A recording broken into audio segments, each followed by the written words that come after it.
Happy Friday, fellow Texans. It's the James Show, News Talk 820 93.3 FM, WBAP. I'm your host, James Parker. And if the White House renovations are getting this much attention, getting this much criticism, things must be going really well in the Trump White House. And I look, it's going to sound weird for me to say this because I'm starting off the show as my top story with this, but I could not care less about the White House renovations. That is like the least important story in the country right now.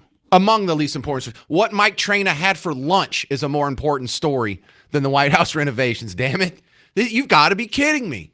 So the reason I'm talking about it now is not that the White House is being renovated. I'm not even going to talk about that. I'm going to talk about the people who are pretending like this is awful. I'm going to talk about the people who are just hair on fire. Oh, I can't believe, why would you do this? God, stupid, awful. This is the worst. Why can't everyone see that this guy's just awful? It's the most normal thing in the world. What are we supposed to build a White House? When was it built? Like 1803? And then I know it got burned down in the War of 1812 by the sort of Canadians. And we had to rebuild it after that. But what are we supposed to do? Rebuild it in 1814 or 15, whenever that was, and then never touch it again? Of course not.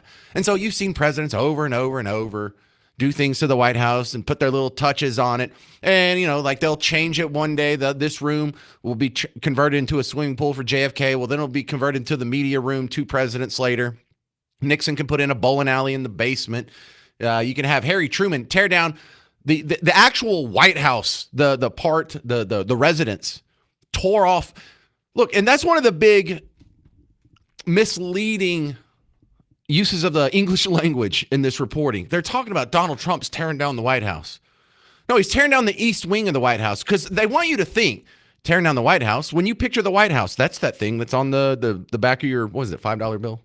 But you think of, the stately manner with the columns and the windows and, that classic picture of what the White House looks like. Well, then there's 2 little covered walkways, basically, that go off in either direction. And so completely separate buildings are the West Wing and the East Wing. West Wing is where the offices are. East Wing, I guess, is where the entertainment complex is. I really don't know the White House that well. But they want to paint in your mind like Donald Trump is tearing down the columns in the front of the White House and this building that you're so attached to. No, this East Wing of the White House, this is pretty much a separate building. Now, it is connected by a covered walkway. I got it. But it is not the White House like what you imagine in your head or what the people who are pretending to hyperventilate this are imagining in their head.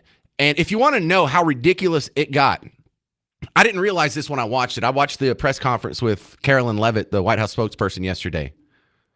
Did you know she got 9 questions? 9 questions on the White House renovations. You know how many she got on the shutdown? 2. Just 2. What did she get about the Mideast peace deal? What about Russia and Ukraine? What about balancing the damn budget? Hell, y'all could have asked about the Epstein list or something. But y'all asked 9 questions. It was just back to back to back about the White House renovation. Something that doesn't affect anybody. Unless you work at the White House, unless you're a visiting dignitary and that after 5 years or whenever this is going to be completed, unless you're a construction worker who gets the contract, this affects nobody in America. I mean, absolutely nobody. And I am just floored at all the people that are coming out, putting out viral videos and doing interviews and talking about this. And I mean, it's amazing how much time MSNBC is spending on this because this is not news. But to give you a sample of how weird it's getting out there, let's jump into it. This is Representative Gallego. I don't know. He's a Democrat from Arizona. Hey, it's Senator Ruben Gallego here. I'm in front of the White House, your house. You can't see it here because this president's so ashamed of what he is doing, and he's put up barricades as close as I can get. He's ashamed of the fact that he is tearing down part of the White House to build his monstrosity to his vanity and really a gift to all his rich, powerful friends. Meanwhile, right now... Hang on, stop. How is this a gift to his rich, powerful friends? How is he building himself a new White House? I mean, a new ballroom. He doesn't get to take it with him when he's gone. He has, 3 years left? And this ballroom isn't going to be finished in like a month. He's really only going to get to use it for a year or two, if that, if everything goes according to schedule. So, no, he's not even building himself a ballroom for his own glory, for the use of his friends. This is going to be used by future presidents for generations to come. This is going to be used by anyone, Republican or Democrat. This is going to be used for visiting dignitaries who will have a better place, a better facility to have events, you know, when they have these dinners honoring the people that come visit and whatever the heck else they do in ballrooms at the White House. So we'll go back to Gallego here. 24 million Americans that are trying to figure out what's going to happen with their health insurance. What does this president care about? This president cares about building this monstrosity for himself. So make sure to call your members of Congress. Make sure to call. Hang on, how does he even know it's a monstrosity? What if it's just a normal ballroom? In fact, you saw the plans. You know, that's another thing you're going to notice through these sound bites. Listen to how many insults are put in there. Jim Acosta will call it, why does he need another gilded ballroom? Why does he need another gaudy ballroom? How do you even know if it's gilded or body? It hadn't been built yet. You can look at the plans. It looks like it's going to be a box, just like the East Wing was there, maybe a little bit wider. But the reporting around this is just absolutely insane.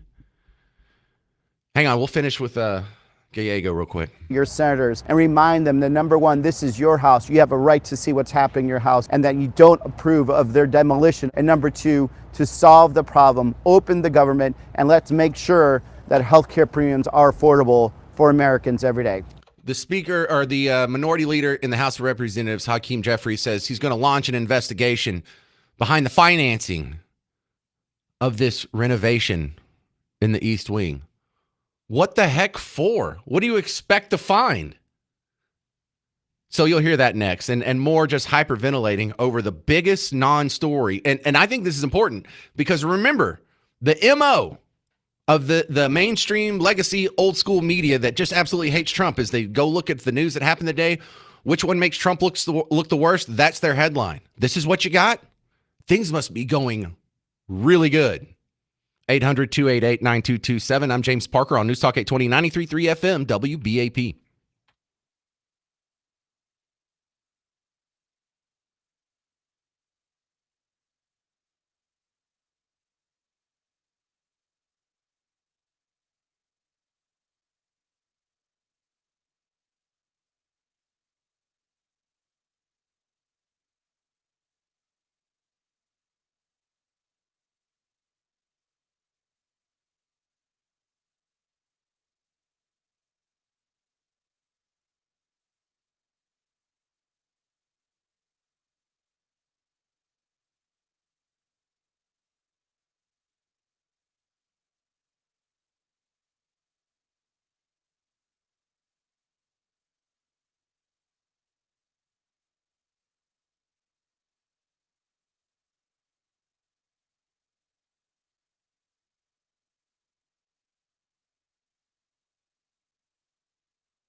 The ballroom critics are just clowning themselves so hard.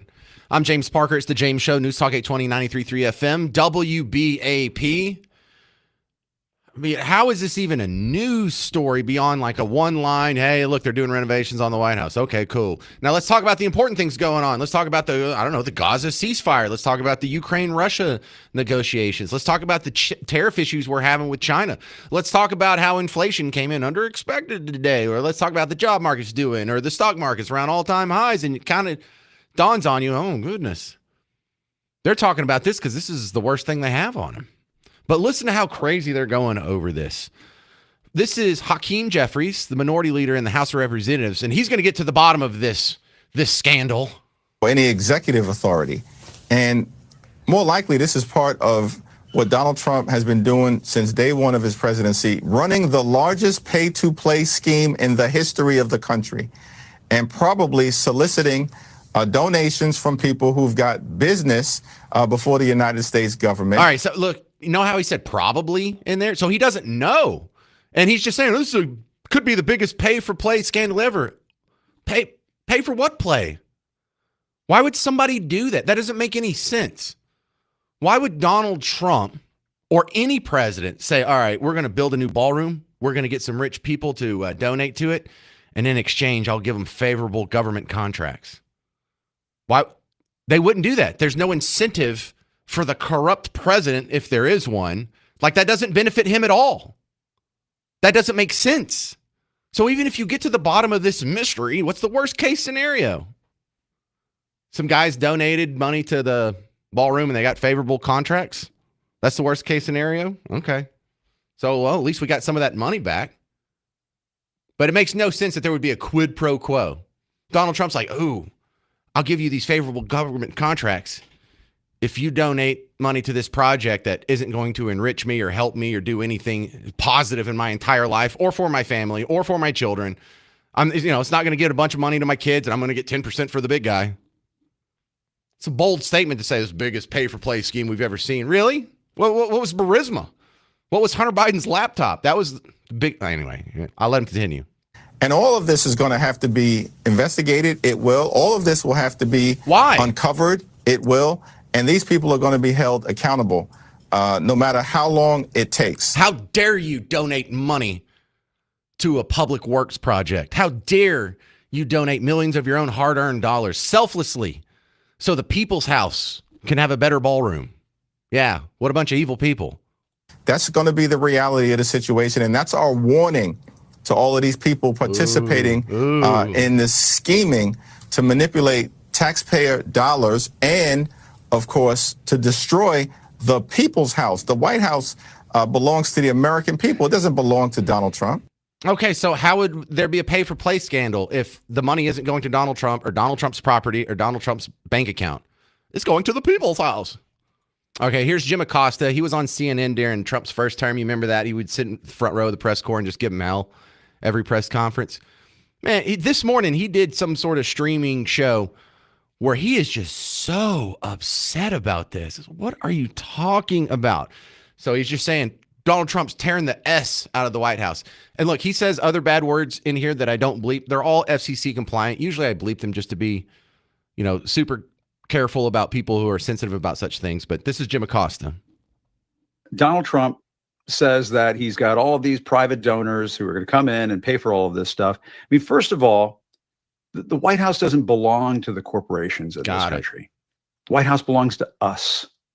And if we want to refurbish the White House, we the people, add a ballroom, add new bathrooms, a swimming pool, whatever, we the people get to decide. There's a process for that. But that's not really what boils my blood. What boils my blood is that Donald Trump appears to already be laying the groundwork to use taxpayer money on this damn ballroom. All right, so in a 40-second clip, Trump got criticized for using private voluntary donations. It's the people's house. It's not corporate owned. There's a process. You got to go through the... So he was criticizing the fact that it was privately funded, and then at the end, he was criticizing the fact that taxpayer dollars might be used for this. It's like, oh, okay, so no matter what he does, you're gonna criticize it, Jim Acosta. That's what you just established, because you just established it's bad if it's private voluntary donations, and it's bad if taxpayer funding is on it. Sounds like you just don't like Trump. Sounds like you don't really have an argument here. You're just trying to gin up people to, because orange man bad. Donald Trump. We could talk about Joe Biden and this and that and the other thing. This is what Donald Trump is doing to the White House right now. He's tearing the out of the White House. That belongs to you, the American people. Joe Biden didn't do this. Barack Obama didn't do this. Ronald Reagan didn't do this. George W. Bush didn't do this. Bill Clinton didn't do this. Donald Trump, in his second term, when he's totally unaccountable, ripping the We got it. Ripping the S out of the White House. Got it. And then here's another one. Why does Trump even need another ballroom? What? in another ballroom there at Mar-a-Lago. Doesn't he have enough? Also, doesn't he have enough goddamn ballrooms? Why does he need a gilded ballroom at the White House if he has one at Mar-a-Lago? They already do the fundraisers there. He doesn't need a new one at the White House. Well, Jim Acosta, in 3 years, when this guy is out of office, and there's going to be people that come in visiting dignitaries that would like to have some sort of event or state dinner or reception area, they're not going to go to Mar-a-Lago. They're going to go to the ballroom at the White House.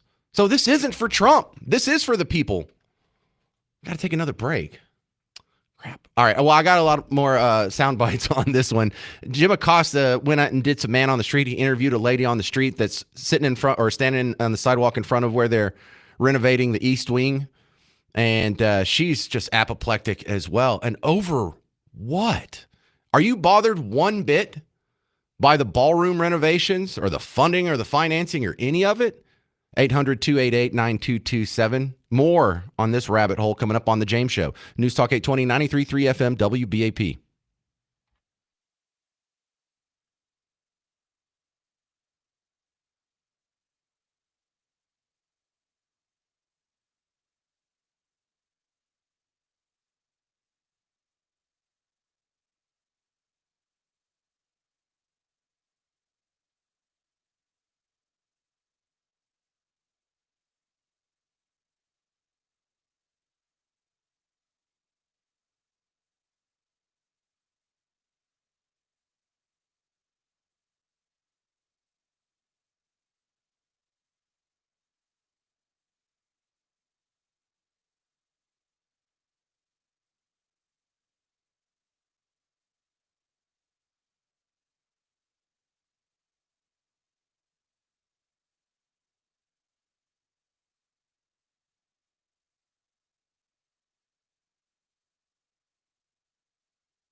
Hey, we're just having fun watching people lose their minds over the White House renovations. I'm James Parker. You're listening to The James Show, News Talk 820, 93.3 FM, WBAP. So Jim Acosta was doing his little stream today talking about the White House renovations. And he took a second to actually go out yesterday and talk to some people on the street. And here's one lady says she's just absolutely heartbroken over the White House renovations. Why would anybody be heartbroken over the White House renovations? Now, if the renovations are completed and you don't like the way it turned out, you can be heartbroken. But you're just heartbroken because it's getting renovated and you don't know what it's going to look like at the end. You just already know you're not going to like it. Really. Jim. Yeah, hi, how you doing? Good. Good. I'm not one for symbolism or historical monuments whatsoever. I'm Canadian and American. I'm a dual citizen. This breaks my heart. It's so symbolic and so indicative of what this man has done to his country. I don't know how anyone, whether you're right, left, in the middle, cannot be heartbroken by that. That's the truth. I don't know if you understood that. She said, I don't know how anyone, right, left, or in the middle, could not be heartbroken by that. By the East Wing being torn down and renovated? Whoop-de-doo! How is anybody heartbroken over this? Like, seriously, is one person for real heartbroken over this? 800-288-9227. This is Tim in Frisco. You're on WBAP. Hey, James, how's it going, buddy? Fantastic. Yeah. Everybody's kind of missing the point on it. Obama did like $300 million of renovation when he was in there. But the point is about this whole ballroom, it's so stupid. What Trump is doing, he's doing his renovation for next year's 250th anniversary of America. That's what the big ballroom's all about. It's going to be a year-long celebration. It's going to be awesome. And all future presidents are going to really enjoy the marble and everything he's putting in there. So it's not for him. And it is private donations. It's not taxpayer money, as we all have heard. And Acosta, he's a whatever. He's an idiot. But anyway, thanks a lot, James, and I'll keep listening. And thank you, sir. Bye-bye. Wait, so this, I'm confused. Because I don't think it could be done by next summer, by July 4th of 2026. But I haven't seen anything for that or against that. He very well may be right. That's an interesting take on it. And what he was talking about there, under Obama, we have the cut from CNN when there was White House construction in 2010. And was anyone heartbroken? Remember, I don't know how anyone could see this and not be heartbroken over it. Well, here's CNN in 2010. Are they heartbroken or giddy? Sounds like they're building another wing to the White House, but we appreciate you keeping your focus. You can't even imagine, TJ. It's going to happen for the next 2 years. All of the banging, the jackhammering, the dust, the confusion, the noise of all places to do construction is happening right here, the front lawn of the White House. It's a 4-year renovation project. Estimated cost, $376 million. Yeah, that's what literally Hitler would do. We need to have an investigation into the funding. Andrew in Lake Worth, you're on WBAP. Hey, so I think that this whole thing is stupid. Isn't it? Right? Yeah. Because you have the left literally tearing down statues of our history, right? And almost nobody is really taking offense to it. But yet Trump in his own home can't even renovate anything. Oh, no. That's the people's house. That's the people's house, Andrew. He doesn't have the right to change it. Yeah, it's retarded, in my opinion. And yes, I use the R word. Sorry for people who might be offended on that. Yeah, well, hang on. I'll just beep it real quick. Oh, no, I can't do it after the fact? All right, well, too late. Here, let me just play a beep, and we'll all feel a little bit better. How about that? Does that work? There we go. All right, go ahead. I don't think that the left should be really complaining about it. Well, of course they shouldn't. But listen, anyone complaining about it, they just have Trump derangement syndrome. You know that they just hate this guy. And man, look at how deranged these people are. Their day is ruined by anything. Their day is ruined by the White House being renovated. Their day is ruined by illegal immigrants getting sent back to their home country. Their day is ruined when they see a Sydney Sweeney American Eagle ad. These people are just miserable human beings. You know what? Be miserable. 800-288-9227. Coming up next, Brian Harrison, the state representative out of Midlothian. He was on fire this morning. He was on Fox News talking about something another Texas state rep did that is pretty ugly, and you'll hear the audio of it and get Brian Harrison's response next on The James Show. News Talk 820, 93.3 FM, WBAP.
Welcome to the James Show, News Talk 820 93.3 FM WBAP. I am your host, James Parker. A Texas State rep made some threatening comments here. I've never heard of her before, Jolanda Jones. So let me play this for you real quick to get you caught up. I'm from the hood, okay? So when a bully comes, like, if there are no rules, you literally have to figure it out. So Donald Trump has changed things, and people trying to do what's always been done is not going to work. And I think that's why Democrats are losing black people. That's why they're losing poor people, because poor people, all they want is for us to fight. So if you hit me in my face, I'm not going to punch you back in your face. I'm going to go across your neck, because we can go back and forth fighting in each other's faces. You've got to hit hard enough where they won't come back. And so, for the same way I went to New York and spoke with Governor Kathy Hochul and said, if they're going to try to wipe us out in Texas, we need to wipe out every Republican in New York, in California, in Illinois. So no one can make me feel bad about fighting for the people that I represent, because the people that I represent need someone who's willing to go in the ring and fight for them. And that's exactly what I'm going to do. I bet you my next guest has some hot opinions about it. State Representative Brian Harrison's back on the James Show, and I have no reason to cuss you today. So welcome, actually, this time.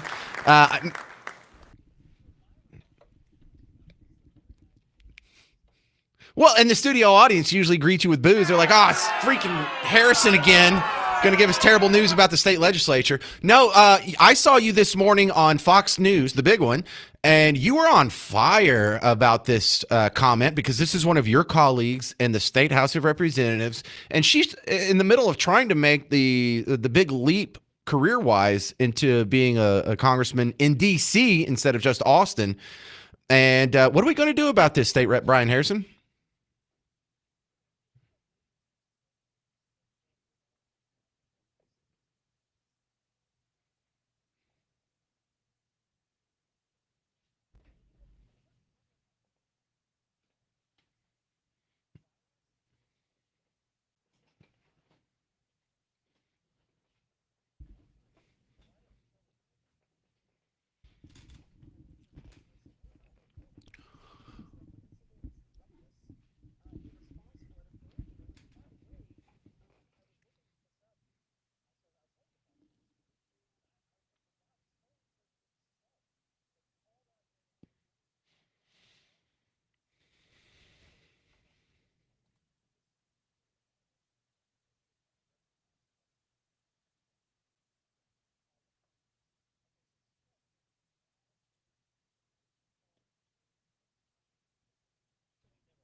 Okay.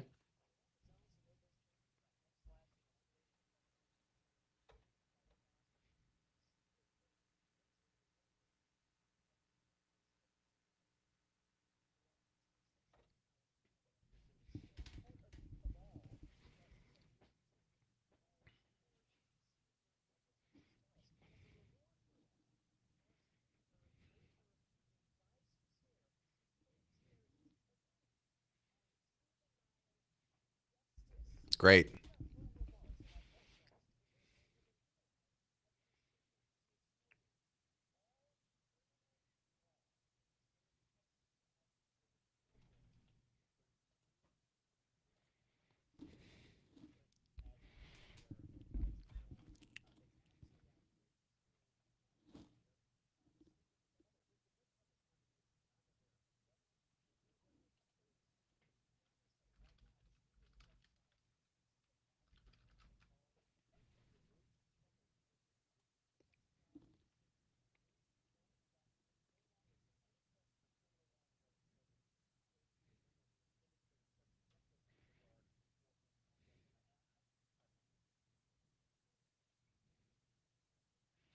Well, I'm going to push back on only one detail of all that. I do not think this was a Charlie Kirk reference, because when she said go across their neck, she did sort of the slashing of the throat, hand gesture that we do.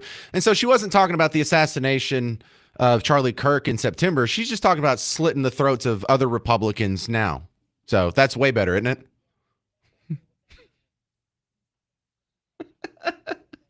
No, it's not.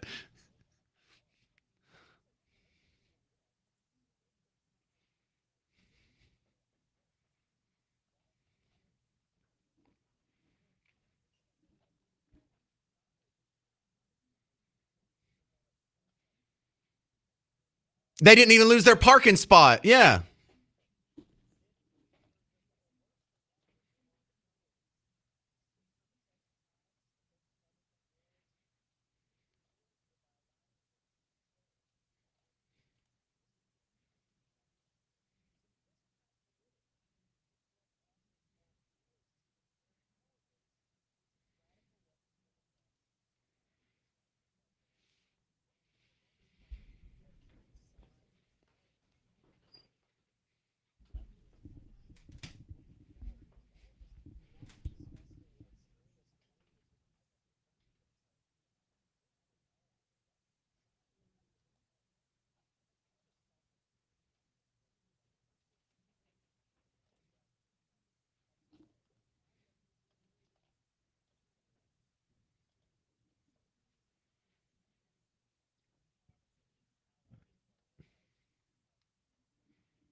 All right, let me ask you a question, and you're welcome to not answer it.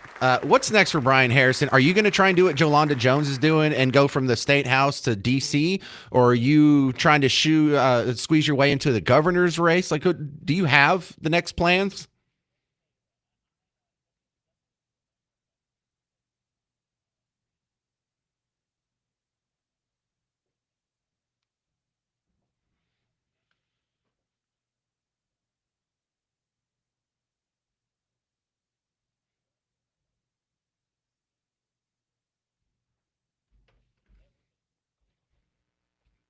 All right.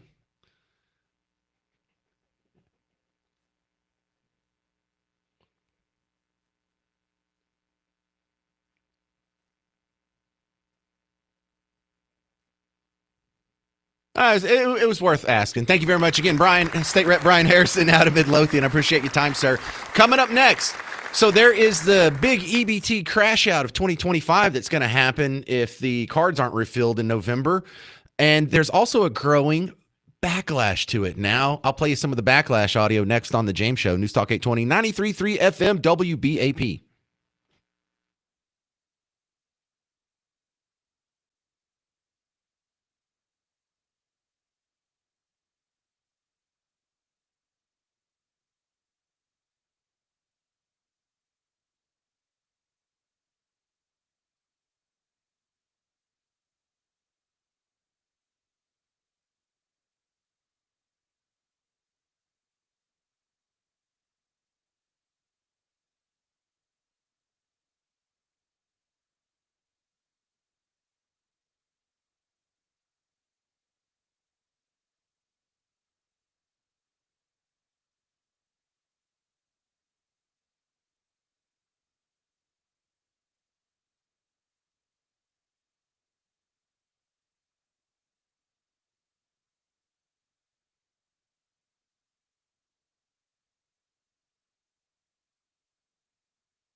Hey there, happy Friday. I think you're going to like the new backlash against the great EBT crash out of 2025. Welcome to the James Show. I'm your host, James Parker, News Talk 820, 93.3 FM, WBAP. Now, we've been enjoying maybe too much the big crash out that some people are having over there. They got notices that if the shutdown continues, their EBT cards won't refill for November. And so we've been, having a good time listening to these people say, how am I going to feed my kids? And, the answer at the beginning was, haha, do what the rest of us do, get a job. If you really do need some help, you're just going to have to rely on private voluntary donations from, I don't know, a food bank, a local church, a food pantry, or some other nonprofit. And then that kind of morphed into, well, if y'all going to cut off my food stamps, then I'm just going to steal my food. And then it morphed into, yeah, we're going to go out there and we're going to steal food, and you better not stop us. And if the grocery stores kick us out, then we're going to go to your house and steal it. So this is like escalating all week. And really in the last 48 hours, I'm starting to see a trickle of videos that are pushing back. So now that you got the whole summary there, let's go through some of what I was describing there. Here's the EBT cuts. You know what? I've got 8 kids. Dear Mr. Trump, I don't care nothing about what you and your little side piece, Miss Argentina, got going on. Argentina. Okay? Release my food stamps. I got 8 kids to feed. And we, the people of America, the baby daddies, 7 of them, they married with their husbands, okay? So leave me alone. Release my food stamps. I need a refund immediately, okay? Yeah, I don't know what's going on there. All the baby daddies are remarried with their husbands. They're all gay after having a kid with you. I don't know. Don't need to know. Don't even want to jump down that rabbit hole at all. But here's where it started to escalate earlier this week. Don't you dare stop me. Donald Orange Man J. Trump. I'm gonna tell you just like this. What the you mean? Who ain't getting that damn food stamps in damn November? Cause I'm getting my damn. I don't know about the rest of you, but I'm getting my. Cause I'm gonna tell you just like this on Jesus Lamar Christ. I will be at Walmart. Wait a second. Jesus Christ's middle name is Lamar? I didn't know that. Lamar MF, apparently. With my steel toes on and my helmet, and I dare a try to stop me from walking out that store with my groceries. Wait, if she got steel-toed boots and a helmet, she could get a construction job, right? She could work on a house site. Baby, I'm 250 pounds solid. Baby, you want to see a human bulldozer? By the way, she's more than 250. Just throwing that out there. Baby, because that's what the I'm going to turn into. If you think you're going to stop me from leaving out that damn store with my monthly groceries that I get every damn month, I ain't bothering nobody, okay? Why is y'all bothering me and my food? Ugh, I'm just so tired of his big back, bald head, cradle cap having ass. Shaped like a penguin any way, albino walrus looking ass. I'm sick of him. Like, it's going to be an episode of Snap if y'all turn them Snap benefits off, I can tell you that. I'll give her credit. She's funny. She could be in radio. I mean, she'd clean up her attitude a little bit. But she's wrong. Morally speaking, ethically speaking, legally speaking, all wrong. And so then it went from we're going to shoplift to where we're going to come to your house and take your food. And with food stamps getting cut off next month, like I don't have a kid that eats like a grown man. I eat like a grown man. We like steak and lobster. Yeah, you like food. Yeah, we like food. We like steak and lobster. So I want everybody to be prepared for me and my kid to be at their house for Thanksgiving. Yup, we're straight. Yup, and we're gonna eat your food. Period. We're coming to your house and we're gonna eat all your food. Because what? Cutting the snaps off for November? Like, the 3-year-old don't eat like a grown man. So yeah, I just want everybody to be prepared for me and my penguin to come and sit at your dinner tables, because we need that. We're on that. We like steak and lobster. We like crabs. We like seafood boils. But we won't settle for the ham, turkeys, and lemon pepper steppers this year, because that's exactly what y'all will be giving out. Lemon pepper stepper wings at Thanksgiving dinner. And we're going to be right there. Lemon pepper stepping with a wing. We better not have lemon pepper wings at my Thanksgiving. But this is some sort of weird sort of auto discrimination. I know you can't really be racist against yourself, but it feels like that you think you have inherent traits that render you unable to feed your own kids. However, other people in America, not only can they go out, get a job, be productive enough to feed their own kids, but have enough money taken from them to feed your kids too. What makes you unable to do what other people do? Are you incapable of it? Why do you have to go to someone else's house? And by the way, you come to my house, you're not getting in the front door. What do you think I'm going to say? Oh, okay, you with your kids, come on in, I'll feed you. No, get the hell out of here. 800-288-9227. This is Mark in Wichita Falls. Hey, Mark, you're on WBAP. Oh, man. I can't believe it. This has been coming for years. When they started using the word food insecurity, you know what that means, don't you? It means they're not even hungry. If you think about food, like what am I going to have for dinner? You have food insecurity. So, yeah, this has been planted for how long? Way too long. Oh, and one question for you, if I can back up. Yeah. When this ballroom's finished and by some weird, stolen, somehow, Democrats will get in the White House, I want you to tell me what kind of party would happen in that ballroom. Spilled champagne, people peeing on the walls. Come on. Well, I don't think someone, because they politically disagree with, is a wall peer, Mark. Yes, but I can see it would look like a Portland rally. What is this, the Big Lebowski? You soiled my rug. The rug peers did this? At least some housebroken. Coming up next on the James Show, I'm going to play some audio of now the backlash that is starting to swell up against the EBT crash out of 2025. And you're going to love this coming up next on the James Show. News Talk 820, 93.3 FM, WBAP.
You're going to love the backlash to the EBT food stamp crash out. I'm James Parker. It's News Talk 820 93.3 FM WBAP. So you've probably seen these videos online where people are freaking out about losing their stamps. I just woke up. I got an email from EBT. I used to get $740 a month for my 2 kids. And we not getting EBT no more. They took the EBT. They saying I gotta work 20 hours a week. I'm not working for nobody. Get the out of here. This is what Americans, taxpayer, work for us. They work for me. No. They gotta help me feed my kids. Get the out of here. You know what I'm saying? Like, don't be quitters now. Y'all been helping us all this time. Now y'all want to tap out. Get the out of here. I want my EBT, yo. I want my EBT, and I'm not working for nobody. I'm a boss. What the I look like working when the government is here to help? Come on. Y'all send all that money to Iraq, Ukraine. Y'all funding all these wars. But when it's time to help the Americans, y'all don't want to help us? I need my EBT, yo. I need my money, yo. I need my EBT. Stop playing with me, yo. You're not a boss if you can't even feed your own kids, sir. And if you're not going to work for anybody, that's fine too. We live in a free market capitalist system where you can go start your own business. You can be self-employed. You can go mow lawns or start a hot dog stand or, I don't know, make feet videos for all I care. But you're not a boss, and we're not threatened by you. All you people say, you better not get in my way. We're going to come to your house. We're going to take it. We're not scared of you. You can't even feed yourself. You're not intimidating. You're not cool. You're not accomplished. You're a nothing if you can't feed yourself. And that's neither here nor there. Just calm down with the threats, okay? It sounds absolutely silly. Now, here's what I like. In about the last 48 hours, I've been seeing a lot of people pushing back. Let me play a few of these. You're going to love it. Now you're threatening us. Talking about if they get rid of the SNAP, I'm gonna start stealing. Ain't that what you been doing? You been stealing, huh? You been stealing. We're not gonna talk about every time I turn around and look on the internet, y'all stealing in Walmart, you're stealing in Walgreens, you're stealing in CVS, you're stealing everywhere. What is you talking about? That ain't no threat. You been stealing. Let's not talk about the fact that most of y'all got Section 8 vouchers that are not even yours. You got 2, 3, 4 generations of Section 8 vouchers that you're using for somebody who ain't been in that Section 8 house in probably 10, 15 years. So let's not talk about, oh, you gonna start stealing. You done made a whole career out of stealing. I love her.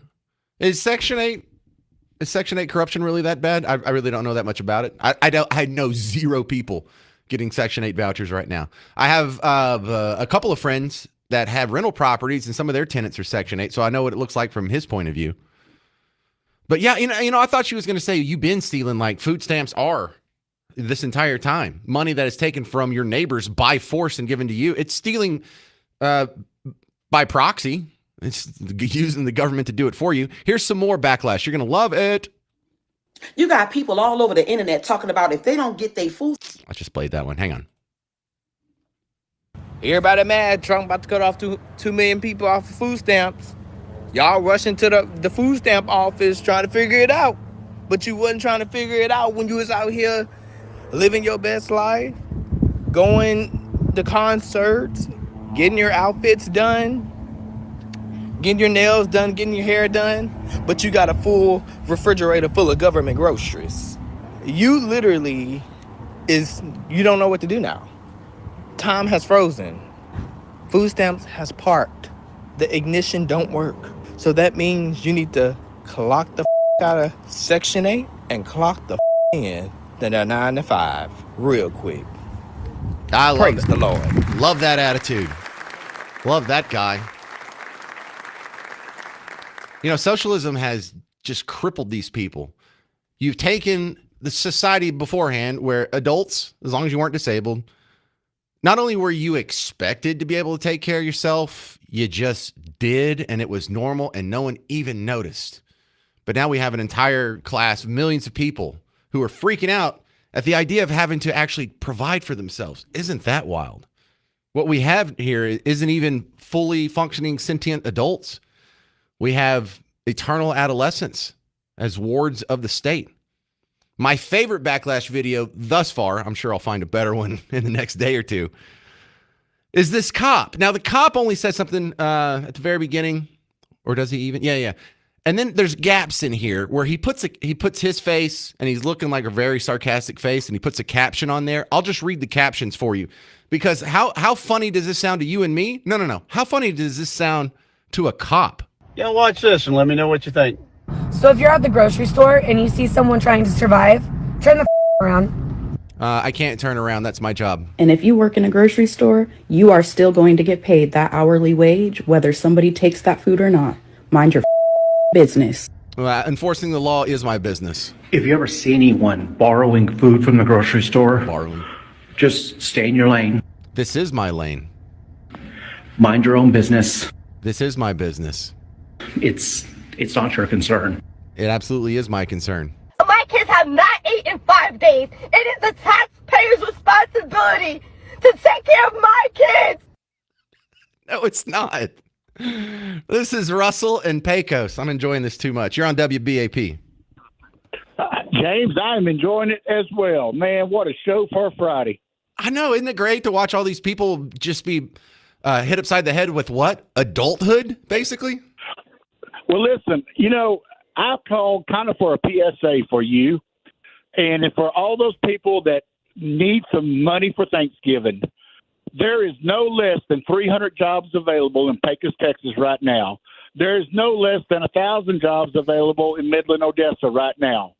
And no, you don't have to go get dirty in the oil field. There's relatable jobs in town that you can do a job and you can make a very good living and you can have all the steak and lobster and crab and whatever else Yes. you want to eat.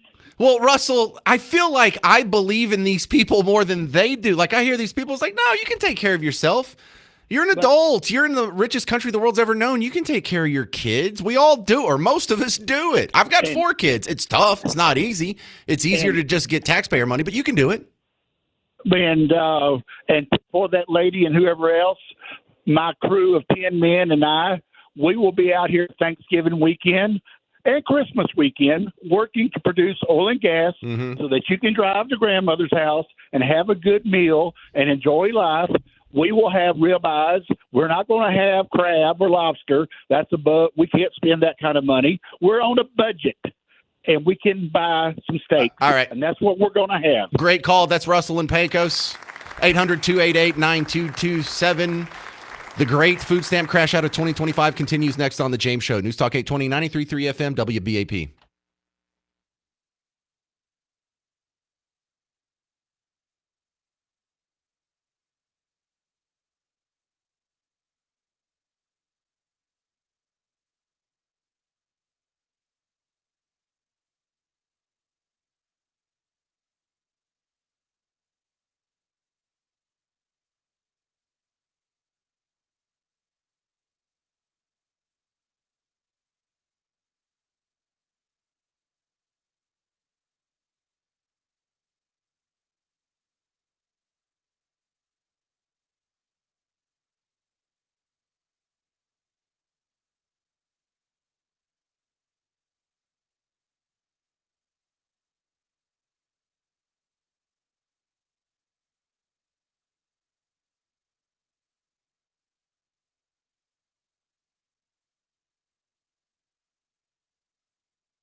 It's your chance to win part of $5K a day on WBAP. Your chance at $1,000 right now. Pay off some bills. Just text LOOT to 95819. That's LOOT, LOOT, to 95819, and you could score $1,000. Sponsored locally by Mullen & Mullen Injury Law Firm. Good luck.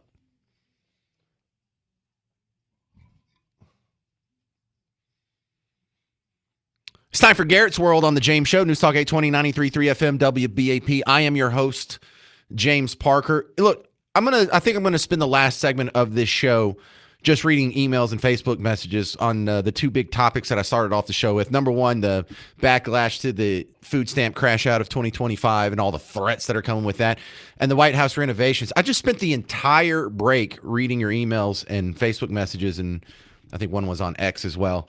Hilarious stuff. Absolutely, you guys are just really on it. It's a good Friday. You guys are doing great. But now it's time for you to learn a little bit more about what goes on in the mind of the guy across from the glass, the producer of the James Show. It's Garrett's World. Oh, wait, I got to load it over here. It's Garrett's World. Growing up, my parents and I spent a great deal of time with my maternal grandparents, or as I called them, Nana and Papa. We were extremely close and would often go on vacations together. On one of these, to Branson, Missouri, when I was about 11 years old, we stopped at a gas station, and my mom and Nana went inside to use the restroom. I stayed in the car with my dad and Papa. Now, this car had a built-in DVD player, which came with wireless headphones. During the stop, however, I noticed one of them was missing. I looked all over the car and couldn't find them. Right then, my mom and Nana returned, and Nana gets in, looks at me, and says, "Garrett, you want to explain this?" It was the headphones. Apparently, they had slipped onto her purse as she was sitting next to me in the car, and when she got out, they were hanging onto its strap. She said everyone in the gas station thought she had hearing problems. I thought I was in big trouble. My mom got into the other side of the car, and I braced myself for the worst. But she started laughing like crazy. Then I started laughing. Then everyone started laughing. It's the small, funny moments that made these family experiences so memorable.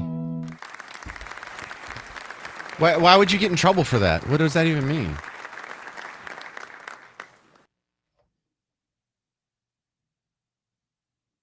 Why would she yell? What was she upset about?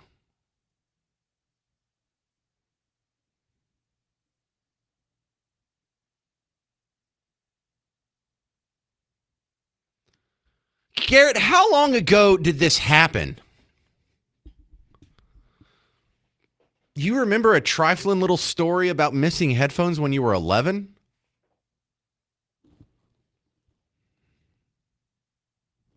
You're so wholesome, it's scary, dude. You're such a good guy. Because my stories are god-awful. My stories are like, oh, remember the 8th time Dave got arrested? And we, Bro. All right. That's another great edition of Garrett's World. If you have any response to that, 800-288-9227. I still don't even know what happened. So you had the headphones, like the ones I'm wearing now that have the strap on them, right? There weren't the wires. But they weren't earbuds. They had, and so like the purse strap. And so people thought that she was hard of hearing. Why would anyone think she's hard of hearing? If I see a woman walking with headphones around her purse strap, I wouldn't think she's hard of hearing. I don't.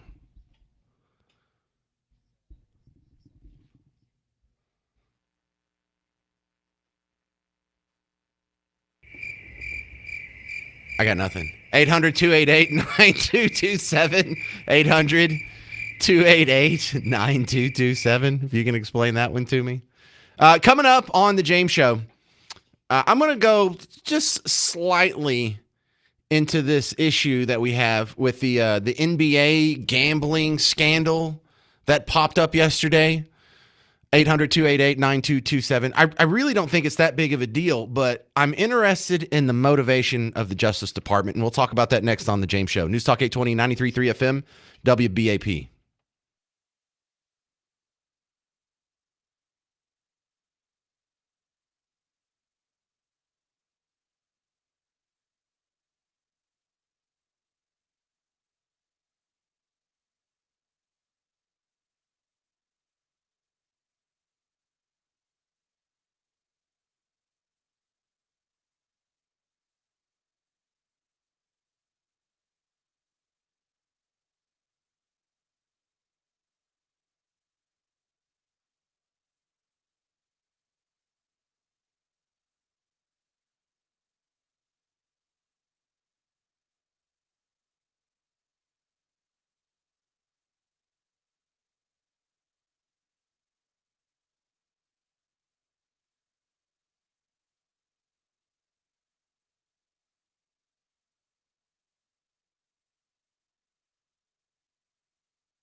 Hey there, welcome to the James Show, News Talk 820 93.3 FM WBAP. I am your host, James Parker. After this next caller, we're going to talk about this new FBI sting into NBA and this gambling scandal or whatever. But first, Rhonda in Burleson, you're on WBAP. Hey, I just wanted to say how wonderful it was to hear Garrett today, because I know who his nana was, and she would not be happy with a pair of headphones hanging from her purse. Are you related to Garrett? I happen to be his aunt. Yeah, shocked. And I knew his nana. How'd I guess that? Yo, I know how I guessed it, because every time we do a Garrett's World, someone related to Garrett calls in and tells me how awesome it is. And that means what? That means he's That means he's got an awesome following. What, the people he's related to? Oh, And well done, and Garrett. You won over your own family. No, I know other people like Garrett. No. What? There's a lot of others. I have a lot of my friends that follow Garrett. Oh, I believe you. I don't see them. Are they on line 2 or line 3 or 4 or 5? No. I'm just giving him a hard time. Like, he's excited to be on the radio. That's cool. The family calls in and they support him. That's cool too. I really don't have a problem with that. I'm just giving y'all a hard time. Okay. All right. Thank you very much, Parker. Rhonda in Burleson. Yes, Aunt Rhonda now. Yeah, so I don't know what I think about this issue with the FBI dropping the hammer on NBA gambling. If you haven't heard about this, a coach, a couple players. Oh, yeah, I'll take care of that. Sorry. A coach, a couple of players. You don't keep up with basketball, so you don't know. They're rolled up in a couple. There's like 2 different scandals. One of them is they were doing a card game and cheating at it. Another one is maybe they were point shaving. And Cash Patel came out, had a press conference about it, went through it. The NBA today has now suspended the players and the coach involved. But Stephen A. Smith, a guy who I predict he will attempt, and probably successfully so, to bridge over into politics from sports. But Stephen A. Smith said something that made me think. How many times, for one incident after another, have I said, Trump is coming? He's coming. I'm going to say it on national television again. Bad Bunny is performing at the Super Bowl, and all of a sudden you hearing ICE is going to be there, looking to engage in mass deportations. The Super Bowl, disrupting things. Don't be surprised if the WNBA is next on his list. Mm-hmm. Because when you've got all of these protests that have been going out there and people that have been protesting against him and what have you, and to me, this is the latest nugget of evidence that we're talking about right here. That's not to question the legitimacy of the case. We don't know. We're all sitting up here and we're saying that we don't know. I'm watching a press conference with the director of the FBI. Tell me when we've seen that. We've seen people, we've seen accusations before. We've seen athletes get in trouble with the law before. You don't see the director of the FBI having a press conference. It's not coincidental. It's not an accident. It's a statement. And it's a warning that more is coming. Okay. I can kind of get on board with that. I do think it's a little weird that the FBI came out and dropped a hammer on what? Someone had a rigged card game? Again, maybe this is the libertarian in me who doesn't think gambling should be illegal anyway, and so I don't get all worked up about the scandals that happen within the gambling world. And obviously they were cheating. That's fraud. That should be illegal. If you cheated gambling, then yeah, that's illegal. But we took time out of Cash Patel's day, the guy who runs the FBI, to deal with what? Chauncey Billups?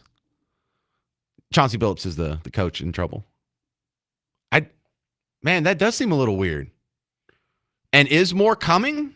I didn't think there was, but now that Stephen A. Smith said there was, I'm on alert here. Or WNBA, you're on alert. Something else going to happen? So I don't know if he's right or wrong, but that actually makes me think, because there is something a little suspicious about it.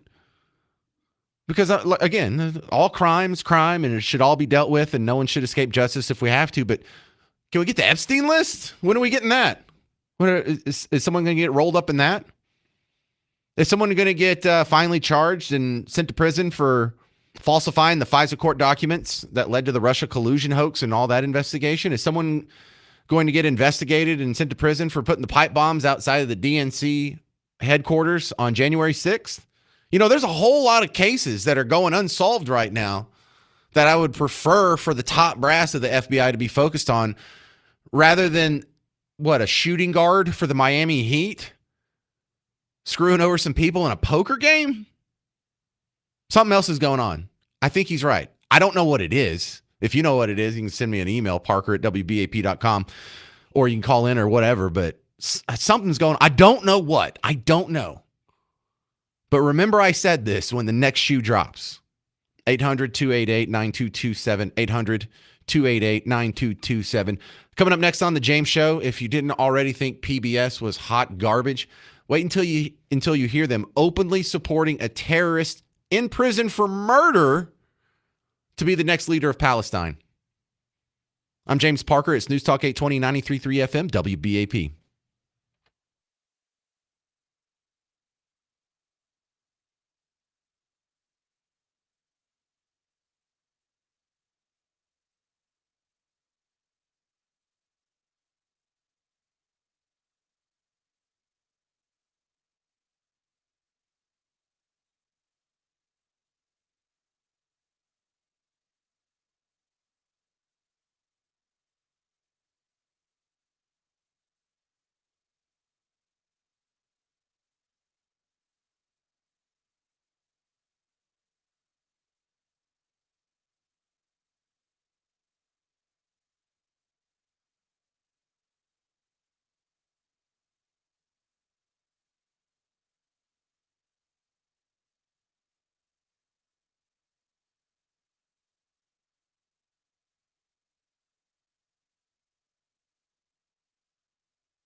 Happy Friday, fellow Texans. Welcome back to the James Show. It's News Talk 820 93.3 FM, WBAP. I am your host, James Parker. Oh, no, it's good to see you too.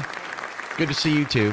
The story right now is I gotta tell you, I can usually explain the stories I talk about on the show front to back and even tell you things you didn't know about these stories. But on this one, I feel a big question mark over this one. I feel like I don't understand this one a whole lot. Now, I understand the words that are coming out of Kash Patel's mouth, the FBI director at his press conference yesterday.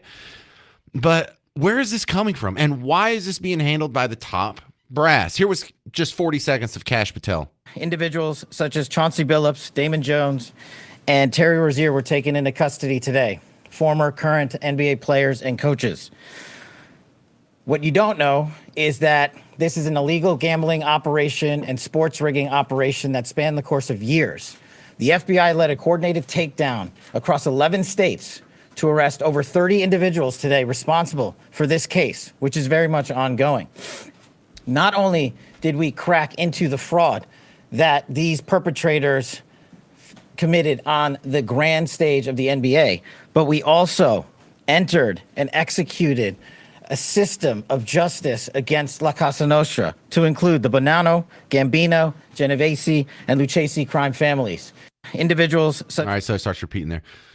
Tammy on Facebook said, Stephen A. Smith is smart about a lot of things, but this is dumb for him to say out loud. In the previous segment, I had played him saying there's more coming, more directed at the sports world, probably the WNBA. And, you know, that's a strong maybe. We'll have to see. Jason in Sanger, you're on WBAP. Hello. Yeah, I think that probably the big deal about it was just at the end of that clip, which was what I was calling about, is the fact that the mafia is involved in it. I think that's where they got involved because of all the nefarious things at the mafia. And if this is funding the mafia and all these other things, I think that's probably why it's a big deal. Not necessarily that it's NBA players and all that, but the mafia connections. Yeah, I can see that because, you know, the NBA players and coaches are a lot more high profile than anyone in the mafia. But the mafia has a lot larger crime footprint. So if you're the FBI, I don't know, of all the stuff the mafia does, you're going to go after the poker game with Terry Rozier? Well, I mean, it sounded, from what I understand, that these are big $1 million. I mean, it was like big money from what I read about it. $7 million bucks. Like, they're alleged to have stolen. They're alleged to have defrauded people out of $7 million, which is a lot of money to me, Jason. Yeah, but not to them. Yeah. So yeah, that's not as big as I thought it was. I thought it was a bigger number, but I mean, I'm guessing that they're just trying to break up whatever money is going to mafia, or maybe they're just trying to get some PR. Who knows? Well, I hear you saying, mafia well, I sounds think big deal.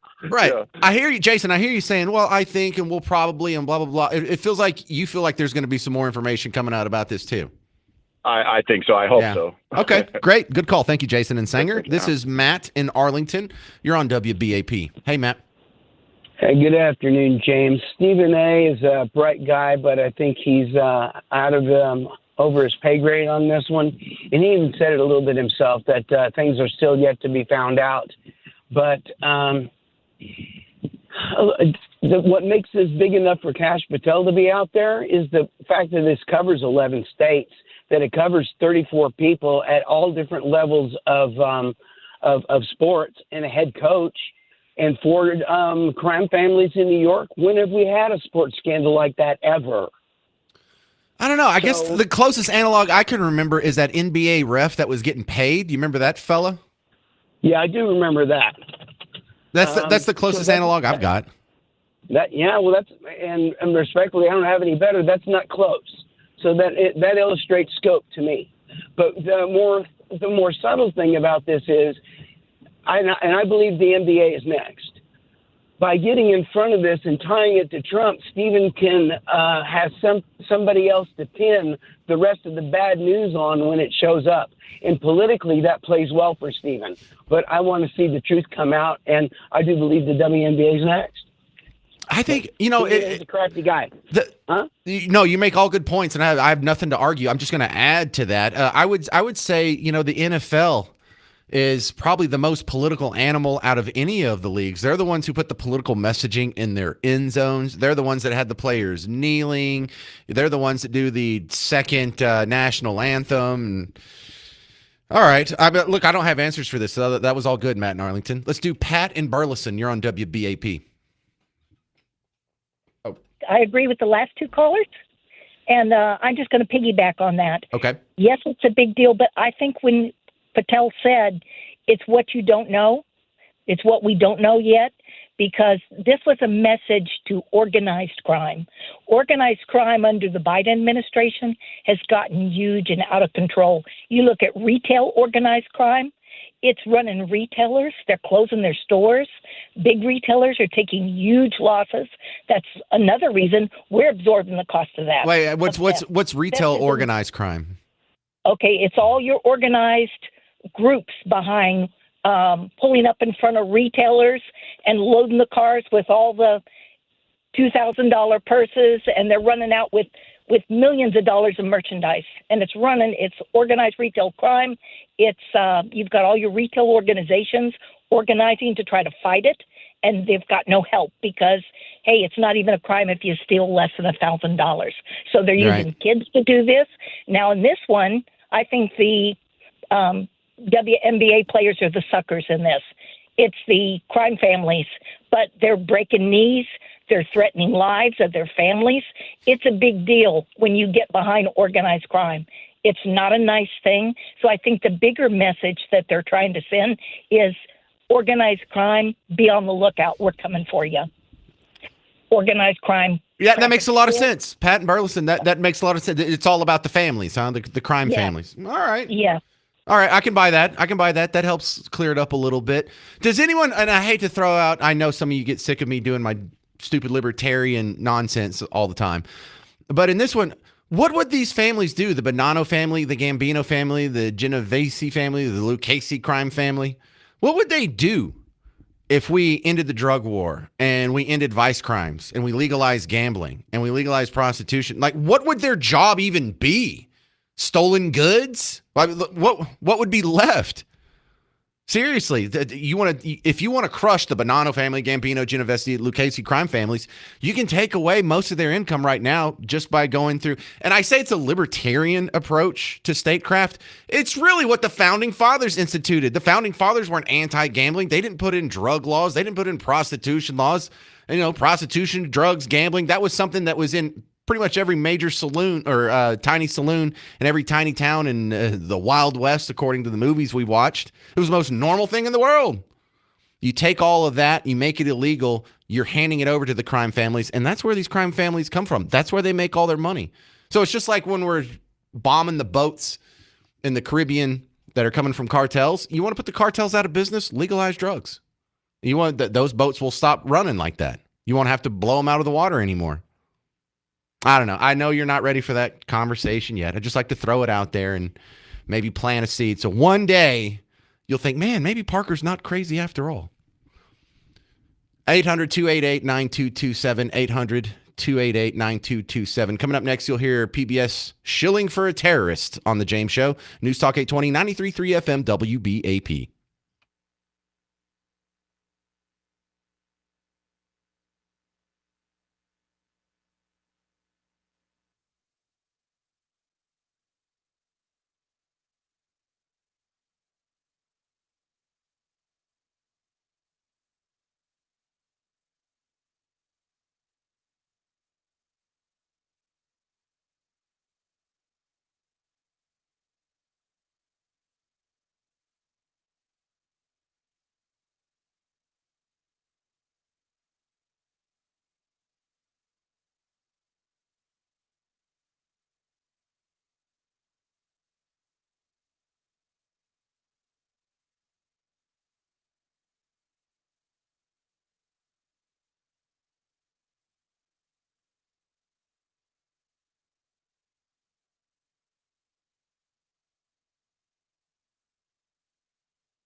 Hey there, welcome to the James Show, News Talk 820, 93.3 FM, WBAP. I am your host, James Parker. Hey, let's stop in and do an update. I promised earlier in the week. Carlos Tercios from the Dallas Express was on the show Monday talking about what he saw at the No Kings protest, including some violence. Now, it wasn't anything bad. No one got shot or hacked to death with a hatchet or anything like that. But there were some, assaults and batteries that happened. They were caught on tape. They were caught, when I say tape, caught on video. There were police that witnessed it. And I just wanted to circle back with Carlos to see if there's been any legal action or charges or investigation or anything done in that. So welcome back, first of all, Carlos Tercios, DallasExpress.com. Thank you for your awesome reporting from last weekend. But in following up, has anything happened on that front?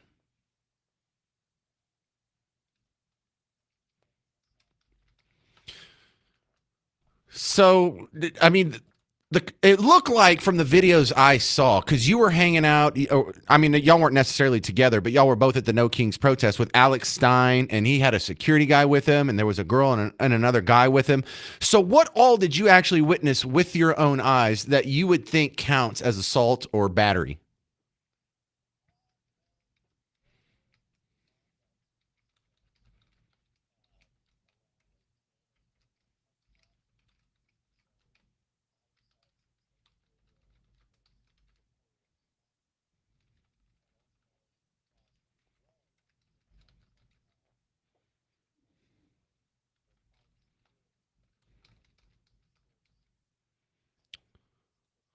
Well, hang on. Now, I've seen the video. You've seen that you were there. But for people who didn't see, there were a bunch of people that were wearing, he says shirts. They were like construction vests, like a crossing guard would wear, but they were bright pink.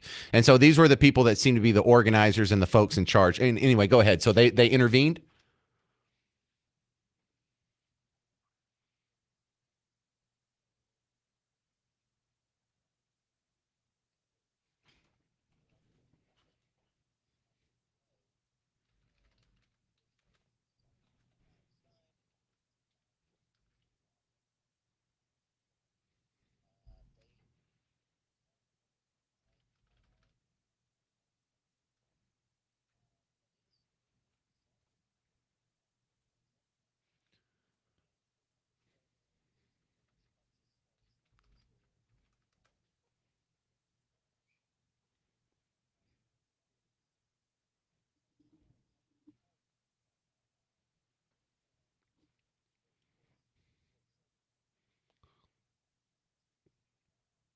Okay, so he got pepper sprayed and punched in the face. These sound like crimes. Should we do something to follow up on that or what?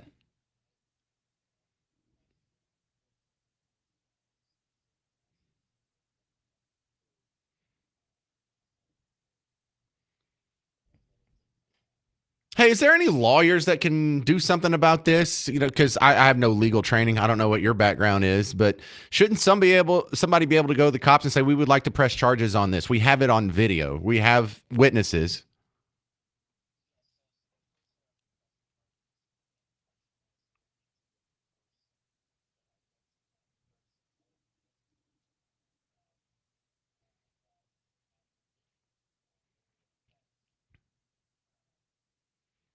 I don't know. I feel like we can still get to the bottom of this mystery, Carlos. And it's not so important that a guy got pepper sprayed in the face, so we got to get justice. No, we've got to show these protesters that you can't do this, because if you let it keep going, it's going to escalate. Just like with the ICE protests, they escalated until people got killed. All right. All right. Well, it's a very disappointing report, but an important one. Thank you for your quick visit. Just to follow up here on your work from last week. And Carlos Tercios, DallasExpress.com. Thank you, sir. All right, I want to play you this quick report from PBS where they were just tossing around the idea of, well, if Hamas isn't going to be in charge of the Palestinian state anymore, then they need to find a new leader. And who better to be the new leader of the Palestinian state than a terrorist who's in jail for murder? As the fragile ceasefire holds, Palestinians are grappling with what comes next in their quest for statehood and who will lead them. The most popular political leader is 66-year-old Marwan Barghouti, convicted and imprisoned in Israel as a terrorist, but seen as a potential unifying force among Palestinians. Special correspondent Leila Mulana Allen spoke with Barghouti's son in Ramallah in the occupied West Bank. Often called the Palestinian Nelson Mandela, Marwan Barghouti has long been seen by Palestinians and Western leaders alike as the one man who could unite and lead Palestinians to statehood. The youngest person to be elected to the Palestinian Legislative Council and a key leader of the Second Intifada. But he has been jailed by Israel for 23 years, convicted in 2004 of planning an attack that killed 5 Israelis. Many say the trial was a sham. Oh, sure. Hopes were high he would be released in the ceasefire prisoner hostage swap, but the day came and went, and imprisoned he remained. In a rare interview, the NewsHour spoke with his son Arab, who was just 11 when his father went to jail, about the campaign for his release. We thought that anyone in their right mind that wants an end for this cycle of violence would see that my father represents a great positive voice. Yeah, great positive voice. Look, just because you do one terror attack doesn't automatically make you a terrorist. Don't be silly, guys. Good job, PBS. Good job. Meanwhile, you and I are Nazis, literally Hitler, but terrorists who are killing people, they should run the Palestinian state. What could possibly go wrong? All right, coming up next, we're going to play Name That Artist for a chance to win Bryan Adams tickets. You need to call in if you can recognize the artist to these 10 songs.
Yeah. There you go. There's your montage. It's the only time Kimberly listens to the show.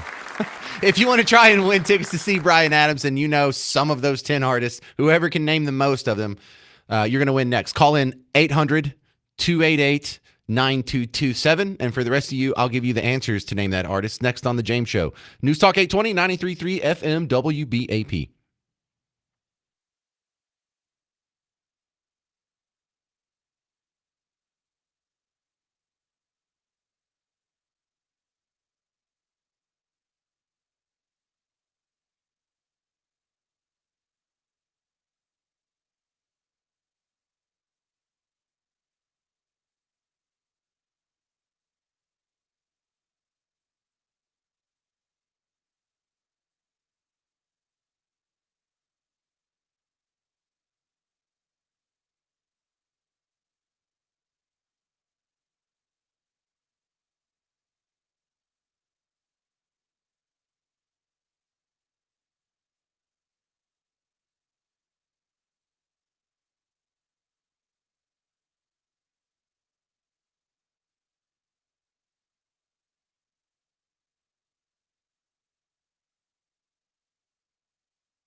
It's your chance to win part of 5K a day on WBAP. Your chance at $1,000 right now. Pay off some bills. Just text PAY to 95819. That's PAY, P-A-Y, to 95819, and you could score $1,000. Sponsored locally by Mullen & Mullen Injury Law Firm. Good luck.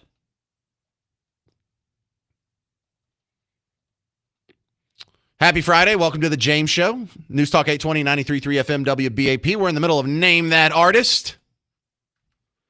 Today, we're playing for 2 tickets to Bryan Adams. He's bringing his Roll with the Punches tour to the American Airlines Center in just, 3 weeks. November 13th. Special guests Pat Benatar and Neil Giraldo. Get tickets and information now at livenation.com, or I'm going to give away a pair on the James Show right now. For all you people on hold, do me a favor, get out a pen and paper and write down the artist in the montage. Or if you want to pull out a notepad file on your phone, just type it in. And if you're playing along at home, just see how many of these you can name out of these artists in this montage. Go.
All right, so there's your montage. Let's see if we can get ourselves a winner. We're going to start with Violet and Flower Mound. You live in Flower Mound and you're named after a flower. That's adorable.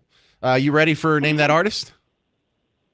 I am, but I'm ill prepared because I was driving and I did not think that I was going to get through. Okay, well, let's see how many you can name. Ready? Okay. Go. Okay. It's either Fleetwood Mac or Christine McVie solo. Yeah, we'll take Fleetwood Mac. Okay. George Michael. Paul McCartney. Donna Summer. Lisa Marie. Starship. And Bryan Adams. And you know what? That's going to do it. Congratulations, Violet and Flower Mound. You just won. I know you didn't know all of them, but because you took the chance and you called in and you waited and you did the best you could, everyone else hung up. I guess, I don't know. Who was going to get level 42, Bruce? Who was going to, I even know that song. Yeah, that was the third one. I know that song. Oh my gosh. Yeah, we've probably heard that song 1,000 times. I think today's the first time I've ever even heard of the name of a group called Level 42. So you're going to be rewarded for sitting it out when everyone else ran, Violet. Congratulations. You got tickets to see Bryan Adams. Are you actually able to go November 13th? I am. I am going to make it happen because I am seriously like the biggest Bryan Adams fan. Oh, that's I'm not fantastic. Even kidding. I grew up with Bryan Adams. Yeah. What, are you from Canada? This is awesome. No, I'm not. I'm from Texas, but I'm just being funny. I'm a huge fan. Oh, wow. Huge fan. Well, I'm glad you got the tickets because Violet, a friend of mine said, hey, I've got 2 of my college friends coming in town. We're going to go to the Bryan Adams show. You want to go? Said, no, I'll just hang out with you. Let me know afterwards there. And it's not that I don't like Bryan Adams. It's that Bryan Adams is so popular. I would be willing to trade the last 4 days off the end of my life if I never have to hear Summer of 69 again. And it's a good song. I've just heard it too much. There's that. Shook Me All Night Long by AC/DC. If I never have to hear that again, that would probably be 5 days. Actually, there's just a handful of those songs that have been just a beat down. at this Yeah, point. And I Brian hear Adams. ya. All right. Well, great. I'm going to put you on hold. Don't hang up. Garrett will get your info. We'll email you the tickets, and you'll be next door to me because Brian Adams at the American Airlines Center, November 13th. Special guests Pat Benatar and Neil Giraldo. When I mentioned this concert in a previous contest, someone said Pat Benatar doesn't play Hit Me With Your Best Shot anymore because she's anti-gun. And I didn't know that song was about a gun. I thought it was about like trying to hit on somebody, not trying to, shoot them like they're ran out of food stamps and they're looting a Target. All right, that's going to do it for today's edition of Name That Artist. For the rest of us, if you want to get tickets, you got to go to livenation.com. Livenation.com. All right, we're going to talk about the Nazis that the Democrats won't condemn next on The James Show. News Talk 820, 93.3 FM, WBAP.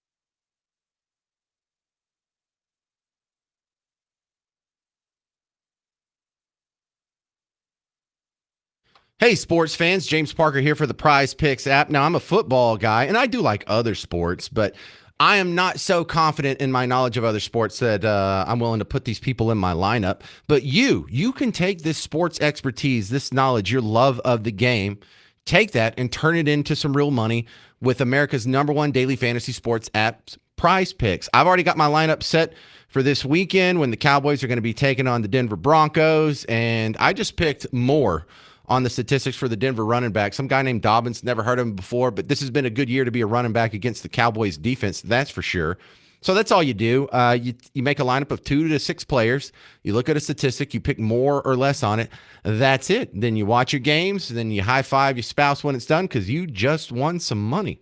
So download Prize Picks, use promo code WBAP, and you get $50 in lineups with your first $5 lineup. So download Prize Picks, use promo code WBAP, get $50 in lineups with your first $5 lineup. Add a little bit of spice to the sports you're already loving with Prize Picks. It's good to be right.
Hey, what was all that Nazi talk? It's the James Show, News Talk 820, 93.3 FM, WBAP. I'm your host, James Parker. I thought the media was obsessed with rooting out Nazis and fascists. I thought that was the number one threat to America. I thought that was the most dangerous thing possible. And I thought Nazis were all just horrible, and anyone who has any sort of positive things to say about Nazis or association with Nazis, they were all to be condemned and ostracized from polite society. Okay, well, what about the guy that's 34 points ahead in this election in Maine to be, what was it, senator or governor or something? Oh, well, what about him? Well, he has a Nazi tattoo. Uh-oh. Uh-oh. Oh, my goodness. So what happens here? It's exposed he got a Nazi tattoo. He said he got it when he was in the Marines in Croatia in 2007. He was in the American Marines, not the Croatian Marines. They happened to be in Croatia. He just said, I didn't know that was a Nazi symbol. What? Really? You just found out? You just found out last week?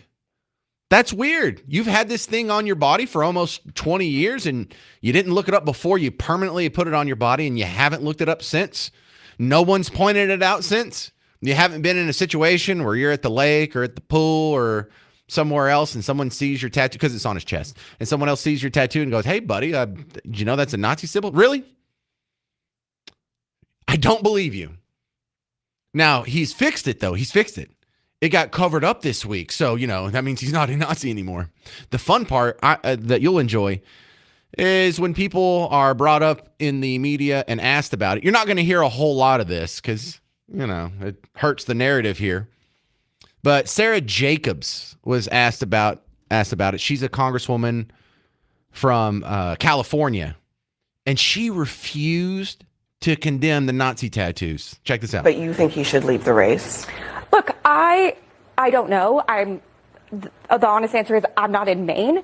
Now, I also believe that people can grow and believe in second chances. And I look forward to hearing what he has to say to really atone and amend for this.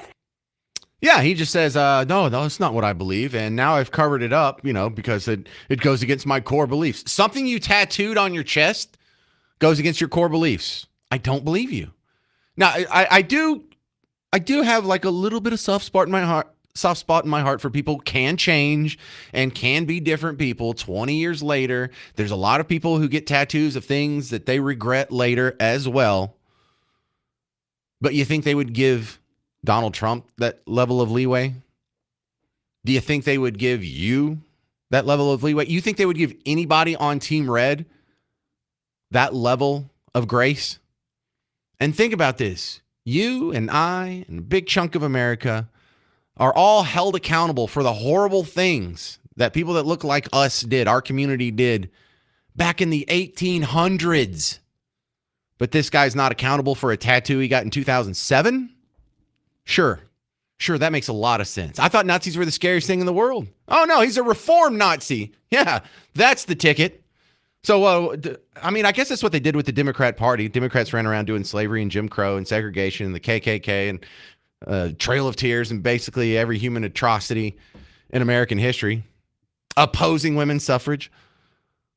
But all of a sudden, they can take off their hoods, stop burning crosses just in the 60s.